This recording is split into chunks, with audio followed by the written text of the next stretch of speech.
ان کے ساتھ عہد و پیمان کرنے کا نتیجہ یہ ہوگا کہ ان کو تم نبی قبول کر رہے ہو اور یہ ایک دین ہے جو بت پرستی کی مذمت کر رہا ہے اور عرب بت پرست ہے. ہم محمد کے دشمن ہیں صلی اللہ علیہ وسلم, اور کیونکہ ہم انہیں ٹارچر کر رہے ہیں, انہیں تکلیفیں پہنچا رہے ہیں, ان کے ساتھیوں کو مار رہے ہیں, تو یہ باہر کے لوگ جب انہوں نے اللہ کے نبی کا دین قبول کر لیا اور ان کے پیروکار بن گئے تو ان کے علاقے سے ہمارے قافلوں کا گزرنا جو ہے محال ہو جائے گا. اس ذات کی قسم جس نے آپ کو نبی برحق بنا کر بھیجا ہے, ہم یقیناً اس چیز سے آپ کی حفاظت کریں گے جس سے اپنے بال بچوں کی حفاظت کرتے ہیں.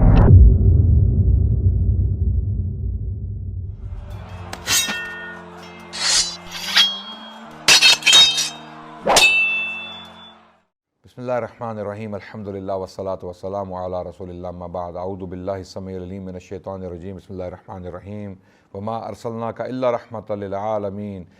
رسپیکٹڈ بردرز اینڈ سسٹرز, میرے بہنوں اور بھائیوں, آپ کے سامنے تاریخ اسلام کے سلسلے کی ایک اور کڑی پیش کرنے جا رہے ہیں. ہم سیرت النبی صلی اللہ علیہ وسلم پر گفتگو کر رہے تھے اور پچھلی قسط میں دوسری بیعت عقبہ کے بارے میں گفتگو کر رہے تھے, اور میں بتا رہا تھا کہ 75 کے قریب, تقریباً 75 لوگ وہ یثرب سے تشریف لائے اور انہوں نے اللہ کے نبی صلی اللہ علیہ وسلم کے ہاتھ پر بیعت کی. پہلی بیعت جو ہوئی تھی, پہلی بیعت عقبہ جو 12ویں سال میں ہوئی تھی, نبوت کے 12ویں سال میں, جبکہ اللہ کے نبی 12 سال تک مکے میں تبلیغ کر چکے تھے, وہ تقریباً 12 کے قریب لوگ تھے. اور انہی کے ساتھ جب وہ یثرب واپس گئے تو اللہ کے نبی نے مصعب بن عمیر کو تبلیغ کے لیے یثرب بھیجا, جو بعد میں مدینہ کہلایا. یثرب میں مصعب بن عمیر نے کامیابی کے مراحل طے کرتے ہوئے تقریباً 70 کے لگ بھگ لوگ جو وہ مسلمان کر لیے, اور یہ لوگ اللہ کے نبی کے ہاتھ پر بیعت کرنے کے لیے, یعنی مسلمان اپنے اسلام کو پختہ کرنے کے لیے, وہ اللہ کے نبی سے ملاقات کرنے کے لیے مکے کے شہر حج کے دنوں میں سن 13 نبوی یعنی 13ویں سال میں تشریف لائے, اور انہوں نے وہ بیعت کی, اور اس کی کچھ تفصیلات میں پچھلی قسط میں بیان کر چکا ہوں. جب یہ بیعت ہو رہی تھی تو کچھ سرداروں نے, یثرب کے سرداروں نے کھڑے ہو کے عہد و پیمان کنفرم کیا. کیا مدینے کے لوگوں, یثرب کے لوگوں, یہ عہد تم کرنے لگے ہو اللہ کے نبی کے ساتھ, لیکن کیا تمہیں علم ہے کہ اس کا مطلب کیا ہے؟ اس کا مطلب یہ ہے کہ تمہیں اللہ کے نبی صلی اللہ علیہ وسلم کی حفاظت میں پورے عرب کے جزیرت العرب سے دشمنی لینی پڑے گی, عربوں سے دشمنی لینی پڑے گی, ان کے سارے قبائل تمہارے دشمن ہو جائیں گے اور تمہارے سرداروں کو قتل کریں گے, تم سے جنگ کریں گے. اس حالت میں کیا تم اللہ کے نبی کو بچا سکو گے, ان کے ساتھ کھڑے ہو گے, ان کی پروٹیکشن کرو گے؟ تو سرداروں نے اور تمام لوگوں نے بیک وقت کہا, ہم اللہ کے نبی کی حفاظت کریں گے اور جنگ بھی مول لیں گے, عربوں کی دشمنی بھی مول لیں گے, کیونکہ یہ اللہ کے سچے نبی ہیں اور اسی میں ہماری نجات اور ہدایت ہے. اور جب اللہ کے نبی صلی اللہ علیہ وسلم نے ان سے کہا کہ ایک جو شرط تھی, بیعت کی شرط, وہ یہ تھی کہ تم میری حفاظت انہی خطروں سے کرو گے جن خطرات سے تم اپنی جان کی اور اپنی اولاد کی جان کی حفاظت کرتے ہو. جب اللہ کے نبی نے یہ بات کہی اور یہ شرط پیش کی یثرب کے لوگوں کے سامنے, تو برا بن معرور کے نام سے ایک صحابی تھے, وہ کھڑے ہوئے اور انہوں نے اللہ کے نبی کا ہاتھ پکڑا اور کہا, ہاں, اس ذات کی قسم جس نے آپ کو نبی برحق بنا کر بھیجا ہے, ہم یقیناً اس چیز سے آپ کی حفاظت کریں گے جس سے اپنے بال بچوں کی حفاظت کرتے ہیں. لہٰذا اے اللہ کے رسول, آپ ہم سے بیعت لیجئے, ہم خدا کی قسم جنگ کے بیٹے ہیں اور ہتھیار ہمارا کھلونا ہے, ہماری ریت باپ دادا سے چلی آ رہی ہے. اللہ اکبر. ایسے الفاظ ان لوگوں نے جو ہے وہ کہے, اور اللہ کے نبی صلی اللہ علیہ وسلم کو جو ہے وہ اطمینان دلایا کہ آپ بالکل بے غم ہو جائیے, جب آپ ہجرت کر کے ہمارے ہاں تشریف لائیں گے تو ہم آپ کی حفاظت کریں گے, اپنی تلواروں سے, اپنی جانوں سے, اپنے مال سے آپ کی حفاظت کریں گے. اگر عربوں نے آپ پر حملہ کیا یا یہ ہمت یا جرت کی کہ آپ سے دشمنی مول لیں, تو ہمیں آپ اپنا وفادار پائیں گے اور آپ کی حفاظت ہماری ذمہ داری ہوگی. اور اس کے عوض ابو الہیثم بن تیہان نام کے ایک سردار تھے, وہ کھڑے ہوئے اور انہوں نے اللہ کے نبی سے کہا, یا رسول اللہ, ہم آپ کی حفاظت فرمائیں گے اپنی جان و مال سے, لیکن بعد میں اللہ نے جب آپ کو غلبہ عطا کیا, کیا آپ ہمیں چھوڑ تو نہیں جائیں گے؟ ہمیں آپ سے محبت ہے, کیا آپ ہمیں چھوڑ تو نہیں دیں گے؟ اللہ کے نبی مسکرائے اور انہوں نے فرمایا کہ میں آپ کو کبھی بھی نہیں چھوڑوں گا. اللہ اکبر. اور اللہ کے نبی نے اپنا وہ وعدہ پورا کیا اور مدینے میں ہی رہے, اور آخری 10 سال اپنی عمر کے جو ہے وہ مدینے میں گزارے اور وہیں پر وفات پائی. اور وہیں پر دفن ہوئے، باوجود اس کے کہ 8 ہجری میں مکہ فتح کر لیا گیا تھا، اور ہمیں یہ بھی پتا ہے کہ مکے کے شہر سے اللہ کے نبی کو بہت محبت تھی۔ تو اس دوران بہت سارے لوگوں نے عہد و پیمان کیے اور وہ کھڑے ہوئے۔ اسعد بن زرارہ کے نام سے جو شخص تھے، جو یثرب میں داعی اسلام کا کام کر چکے تھے، مصعب بن عمیر کے ساتھی تھے، حضرت مصعب بن عمیر اور اسعد بن زرارہ دونوں نے مل کے تبلیغ کا کام کیا یثرب سے، جن کی کاوشوں سے یہ لوگ مسلمان ہوئے تھے۔ تو وہ کھڑے ہوئے اور انہوں نے بھی کھڑے ہو کر یہ کہا، اے اہل یثرب ذرا ٹھہر جاؤ، ہم آپ کی خدمت میں اونٹوں کے کلیجے جو ہے وہ مار کر یہاں تک پہنچے ہیں۔ اللہ کے نبی سے مخاطب ہوئے اور کہا کہ ہم یہاں تک اپنے اونٹوں کے کلیجے مار کر پہنچے ہیں۔ اس کا مطلب یہ ہوا کہ ہم نے اپنے اونٹ جو ہیں وہ خوار کر دیے ہیں اس سفر میں، یعنی یہاں پہنچنے تک۔ تو ہم چاہتے ہیں کہ اس یقین کے ساتھ حاضر ہوئے ہیں کہ آپ صلی اللہ علیہ وسلم اللہ کے رسول ہیں، اللہ کے رسول سے مخاطب ہوئے، آج آپ کو یہاں سے لے جانے کے معنی ہے سارے عرب سے دشمنی، تمہارے چیدہ سرداروں کا قتل اور تلواروں کی مار، لہٰذا اگر یہ سب کچھ برداشت کر سکتے ہو تو انہیں لے چلو، اور تمہارا اجر اللہ پر ہے، اور اگر تمہیں اپنی جان عزیز ہے تو انہیں ابھی سے چھوڑ دو، یہ اللہ کے نزدیک زیادہ قابل قبول عذر ہوگا۔ یعنی اسد بن زرارہ بھی کھڑے ہوئے اور انہوں نے وہی بیان کیا جو ان سے پہلے بیان ہو چکا تھا کہ اللہ کے نبی کو قبول کرنے سے پہلے، اپنے ہاں بلانے سے پہلے، ان کو ہجرت کروانے سے پہلے، اس سے پہلے کہ اپنا شہر چھوڑیں، اپنا مال و اسباب مکے کے شہر میں چھوڑ کے تمہارے شہر میں آئے اور پھر تمہارے سردار قتل کیے جائیں جنگوں میں، تمہارے ساتھ عرب جنگیں کریں اور تم پیچھے ہٹ جاؤ، اس سے بہتر ہے کہ اپنا عذر ابھی اللہ کے ہاں پیش کر دو اور کہو ہم یہ نہیں کر سکتے، ان کو چھوڑ دو۔ لیکن سب لوگوں نے جو ہے وہ بیک آواز ہو کر کہا کہ ہم اللہ کے نبی کو قبول کرتے ہیں، ان شرائط پر، ان تمام مشکلات اور خطرات کے باوجود ہم اللہ کے نبی کو قبول کرتے ہیں۔ تو بیعت کی تکمیل ہوئی اور لوگوں نے اللہ کے نبی صلی اللہ علیہ وسلم پر یکے بعد دیگرے ان کے ہاتھ میں اپنے ہاتھ دیے۔ 73 جو مرد تھے، 73 مردوں نے یکے بعد دیگرے اللہ کے نبی کے ہاتھ میں اپنا ہاتھ دیا، اور جو 2 خواتین تھیں ان کے ساتھ ہاتھ ملائے بغیر جو ہے وہ بیعت کا عمل جو ہے وہ اللہ کے نبی صلی اللہ علیہ وسلم کسی غیر محرم عورت کو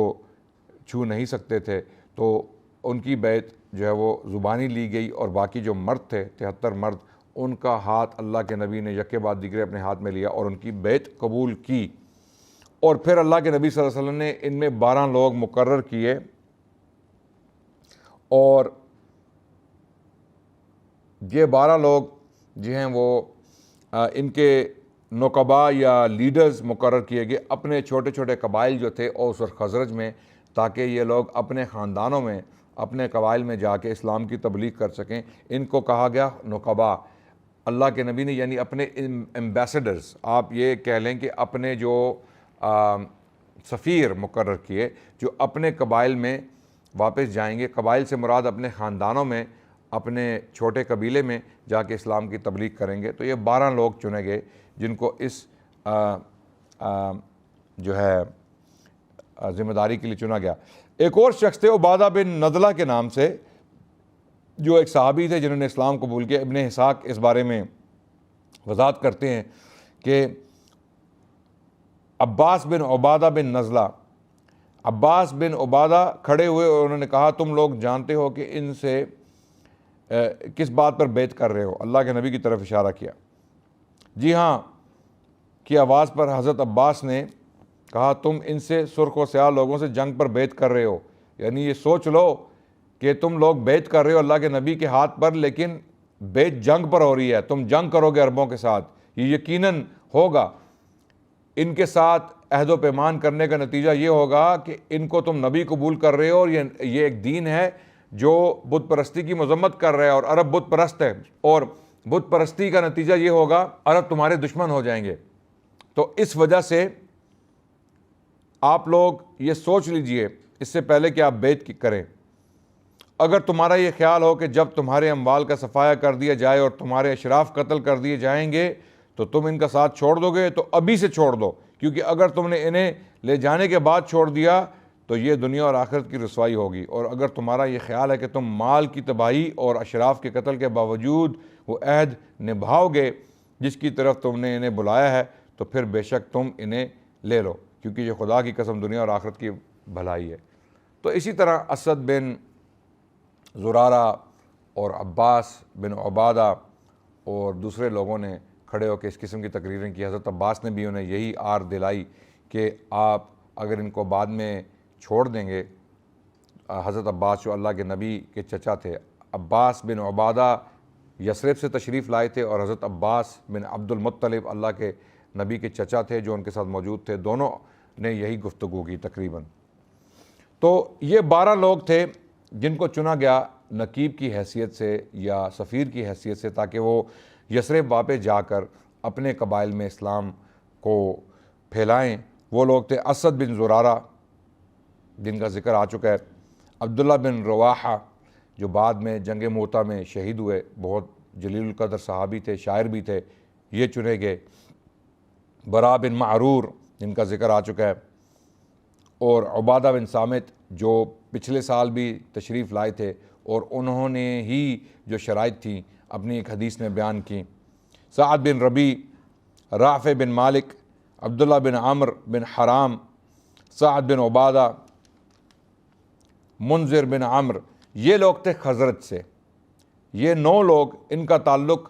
خزرج کے قبیلے سے تھا جو بڑا قبیلہ تھا، قدر حال بڑا قبیلہ تھا۔ پھر دوسرا قبیلہ اوس کا قبیلہ جو چھوٹا قبیلہ تھا خزرج سے، اس میں سے 3 لوگوں کو چنا گیا، وہ تھے اسید بن حدیر بن سماک، سعد بن خیثمہ بن حارث اور رفاعہ بن عبد المنذر بن زبیر۔ یہ 3 لوگ جو ہے وہ اوس کے قبیلے سے چنے گئے نقباء کی حیثیت سے، سفیر کی حیثیت سے، تاکہ یہ اللہ کے نبی کا پیغام اپنے لوگوں تک، اپنے قبائل تک، اپنے خاندانوں تک پہنچا سکیں، کیونکہ یہ اپنے خاندانوں میں جو ہے انفلوئنشل لوگ تھے۔ تو یہ 12 لوگ چنے گئے اور انہوں نے تبلیغ کا کام کیا۔ تو جب ان نقباء کا انتخاب ہو چکا اور بیعت کا پروسیس جو تھا وہ کمپلیٹ ہو چکا، اور یہ لوگ اللہ کے نبی کے ہاتھ پر بیعت کر چکے، تو اس وقت ایک شیطان، غالباً ایک شیطان اس گھاٹی میں موجود تھا، کیونکہ یہ سب کچھ سیکرٹلی ہو رہا تھا، پرائیویٹلی ہو رہا تھا، اور قریش کو اور مشرکین یثرب کو اس کا کوئی علم نہیں تھا کہ یہ واقعہ جو ہے یہ عقبہ کی گھاٹی میں ہو رہا ہے۔ رات کی تاریکی میں یہ لوگ اللہ کے نبی سے بیعت کر رہے ہیں اور یثرب کے مسلمان ہیں، اور اس کا علم نہ قریشیوں کو تھا، کفار قریش کو، نہ مشرکین یثرب کو۔ تو اس دوران جو ہے یہ شیطان، جن آپ کہہ سکتے ہیں، گھاٹی میں جن تھا جو شیطان تھا، اس نے کفار قریش کو خبر دینے کے لیے آواز لگائی کہ اللہ کے نبی کے ساتھ ان لوگوں نے جو وہ بیعت کر لی، یہ لوگ بے دین ہو گئے، بد دین ہو گئے۔ اس نے آواز لگائی، خیمے والو، محمد کو دیکھو، اس وقت بد دین اس کے ساتھ ہیں اور تم سے لڑنے کے لیے جمع ہیں۔ یہ آواز جو ہے جب سنی گئی تو اللہ کے نبی صلی اللہ علیہ وسلم نے اس وقت جو ہے وہ کہا کہ یہ اس گھاٹی کا شیطان ہے، یہ اس گھاٹی کا شیطان ہے، اور اس نے یہ کام اسی لیے کیا ہے کہ قریش کو جو ہے آگاہ کر دے۔ اب اس وقت تو سب لوگ گھبرا گئے اور انہوں نے کہا اللہ کے نبی اگر آپ حکم دیں تو ہم یہ قریش کے لوگوں پر ٹوٹ پڑیں، مینا کے قریب جو لوگ ہیں ان پر ٹوٹ پڑیں، ان سے جنگ کریں۔ اللہ کے نبی نے ان کو منع فرمایا کہ ہمیں جنگ کا حکم ابھی نہیں ہے، اس لیے آپ واپس اپنے خیموں میں جائیے اور آرام فرمائیے، اور وہ چلے گئے۔ لیکن صبح قریش کو خبر ہو گئی، قریشیوں کو خبر ہو گئی، اور قریشی جو ہیں وہ آنن فانن رؤسائے یثرب کے پاس آئے، جو رئیس تھے یثرب کے، جو مشرک تھے، ان کے پاس بھاگتے ہوئے آئے اور ان سے گلہ کیا کہ ہم نہیں چاہتے کہ آپ سے جنگ کریں، ہمیں کوئی شوق نہیں آپ سے جنگ کا، لیکن آپ جنگ کی تیاریاں کیوں کر رہے ہیں؟ تو یثرب کے سرداروں نے حیرانگی میں وہ قریشی سرداروں سے کہا کہ ایسی کوئی بات نہیں، ہم آپ سے جنگ نہیں کرنا چاہتے، کیا ہوا؟ تو قریشیوں نے کہا کہ اللہ کے نبی محمد صلی اللہ علیہ وسلم کے ساتھ، یعنی وہ تو اللہ کے نبی نہیں مانتے تھے، لیکن محمد کہا کہ محمد کے ساتھ آپ کے کچھ لوگوں نے اس گھاٹی میں ہم نے سنا ہے کہ بیعت کر لی ہے اور وہ مسلمان ہو گئے ہیں۔ تو کیونکہ یہ لوگ ناواقف تھے، رات کی تاریکی میں مسلمان پرائیویٹلی، سیکرٹلی ان کو بتائے بغیر، ان کے علم کے بغیر نکلے تھے، تو انہوں نے انکار کر دیا۔ ان مشرکین یثرب نے کہا ہمیں کوئی علم نہیں ایسی بیعت کا، ایسا کوئی واقعہ نہیں ہوا، اور اللہ کی قسمیں اٹھا کے انہوں نے یقین دلایا قریشیوں کو کہ ایسا کوئی واقعہ نہیں ہوا، آپ واپس چلے جائیے، ایسی کوئی بات نہیں ہوئی۔ حتیٰ کہ یہاں تک کہ وہ ایک بہت انفلوئنشل شخص تھا یثرب کا، جس کا نام تھا عبداللہ بن ابی بن سلول، جو بعد میں رئیس المنافقین بنا، جس نے اسلام لانے کا ڈھونگ رچایا بعد میں جب اللہ کے نبی کو غلبہ حاصل ہوا مدینے میں، تو یہ اسلام کا ڈھونگ رچا کے مسلمان ظاہر کرتا تھا اپنے آپ کو، لیکن تھا یہ منافق، دل میں یہ کافر تھا، منافق تھا، جس کی تصدیق قرآن میں بھی ہو چکی ہے۔ عبداللہ بن ابی بن سلول جو سردار تھا یثرب کا، اس کے پاس قریشی آئے اور انہوں نے یہی گلہ کیا، اور عبداللہ بن ابی بن سلول نے کہا کہ ایسا کوئی واقعہ نہ ہوا، میرے لوگ میری اجازت کے بغیر یا میرے نالج کے بغیر کوئی ایسا قدم نہیں اٹھا سکتے، آپ بیغم ہو جائیے، آپ واپس جائیے، ایسا کوئی واقعہ نہیں ہوا۔ لیکن واقعہ تو ہو چکا تھا، اور مسلمان آپس میں ایک دوسرے کو جو ہے وہ دیکھ رہے تھے اور خاموش رہے کہ ہم اس بارے میں کوئی گفتگو نہیں کریں گے، نہ ہاں میں یا نہ میں جواب نہیں دیں گے، خاموشی اختیار کریں گے، اور انہوں نے خاموشی اختیار کی۔ لیکن جب یہ لوگ اپنے خیمے اکھاڑ کے یثرب کی طرف واپس چلے، تو اس وقت قریشیوں کو یقینی خبر ملی کہ یہ واقعہ سچ ہے۔ کچھ لوگوں نے عقبہ کی گھاٹی میں اللہ کے نبی کے ہاتھ پر بیعت کر لی ہے، وہ مسلمان ہو گئے ہیں، اور اب ہمارے لیے خطرہ ہے کہ یہ لوگ ایک اور گروپ جو ہے یثرب کے شہر میں کریٹ ہو جائے گا، بن جائے گا، اور ہمارے جو قافلے اس علاقے سے گزرتے ہیں انہیں خطرہ ہوگا۔ یہ بہت اسٹریٹجک لوگ تھے کفار قریش، یہ اسٹریٹجک سوچ، انہیں پتہ تھا کہ اللہ کے نبی کے ہاتھ پر بیعت کرنے کا کیا مطلب ہے۔ کسی اور قبیلے کا، کسی اور علاقے کے لوگوں کا بیعت کرنے کا مطلب یہ ہوا کہ وہ ہمارے دشمن ہو جائیں گے، کیونکہ ہم اللہ کے نبی کے دشمن ہیں، ہم محمد کے دشمن ہیں صلی اللہ علیہ وسلم، اور کیونکہ ہم انہیں ٹارچر کر رہے ہیں، انہیں تکلیفیں پہنچا رہے ہیں، ان کے ساتھیوں کو مار رہے ہیں، تو یہ باہر کے لوگ جب انہوں نے اللہ کے نبی کا دین قبول کر لیا اور ان کے پیروکار بن گئے، تو ان کے علاقے سے ہمارے قافلوں کا گزرنا جو ہے وہ محال ہو جائے گا، اس لیے اس کو روکا جائے۔ تو جب انہیں خبر ملی کہ یہ خبر صحیح ہے، ان لوگوں نے واقعتاً جو ہے وہ یہ بیعت کی ہے، تو انہوں نے اپنے کچھ لوگ دوڑائے کہ ان کو گرفتار کر کے لایا جائے، لیکن وہ بہت دور تک جا چکے تھے، اور دو شخص جو ہے وہ پیچھے رہ گئے، منذر بن عمر اور سعد بن عبادہ، یہ دو شخص پیچھے رہ گئے۔ تو منذر جو تھے وہ کچھ تیز تھے، وہ کفار قریش کو دیکھ کے وہ نکلنے میں کامیاب ہو گئے، لیکن سعد بن عبادہ پکڑے گئے۔ سعد بن عبادہ کو مارتے پیٹتے، ان کے بال کھینچتے یہ قریشی جوان واپس قریشی سرداروں کی طرف لا رہے تھے، تو رستے میں مطع بن عدی اور حارث بن حرب بن امیہ ملے، انہوں نے سعد بن عبادہ کو چھڑا دیا، وہ بھی اس وجہ سے کہ سعد بن عبادہ کے ہاں مطع بن عدی کے جو تجارتی اونٹ تھے وہ ٹھہرتے تھے، یعنی ایک پناہ گاہ تھی ان کے لیے، ان کے قافلوں کے لیے، اور سعد بن عبادہ سردار تھے،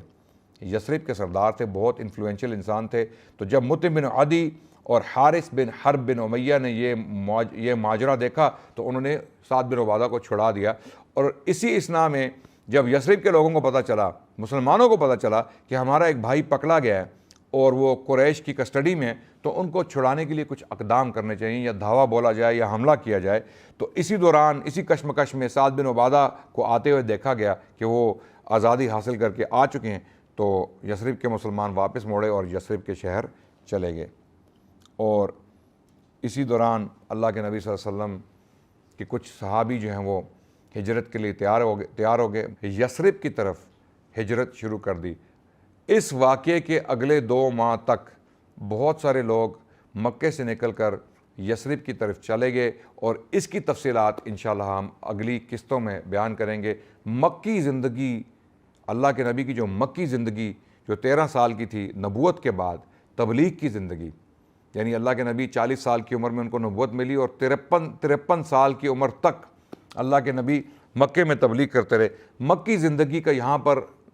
ناظرین اختتام ہوتا ہے، اور اللہ کے نبی صلی اللہ علیہ وسلم نے یہ تہیہ کر لیا کہ وہ یثرب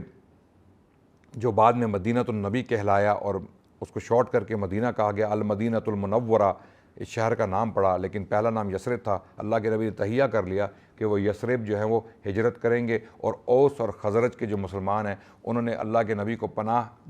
دینے کی ٹھان لی۔ ان کے سردار اس بات پر راضی ہو گئے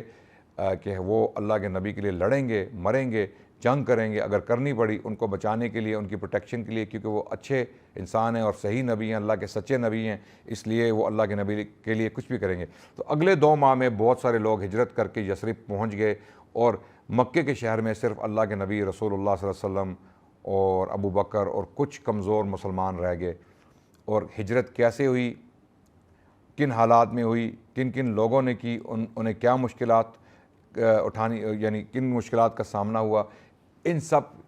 معاملات کے بارے میں ہم تفصیل سے آپ کے سامنے کچھ حقائق پیش کریں گے اگلی قسطوں میں۔ جو مدنی زندگی ہے اللہ کے نبی صلی اللہ علیہ وسلم کی، جو 10 سال کی تقریباً 10 سال کی زندگی ہے جو مدینے میں اللہ کے نبی نے گزاری اور بہت سارا عرصہ جنگوں اور کانفلکٹس میں گزرا، اس کے اوپر ہم آنے والی قسطوں میں انشاءاللہ روشنی ڈالیں گے۔ تب تک کے لیے آپ سے اجازت چاہتے ہیں۔ السلام علیکم ورحمۃ اللہ وبرکاتہ، وآخر دعوانا ان الحمد للہ رب العالمین۔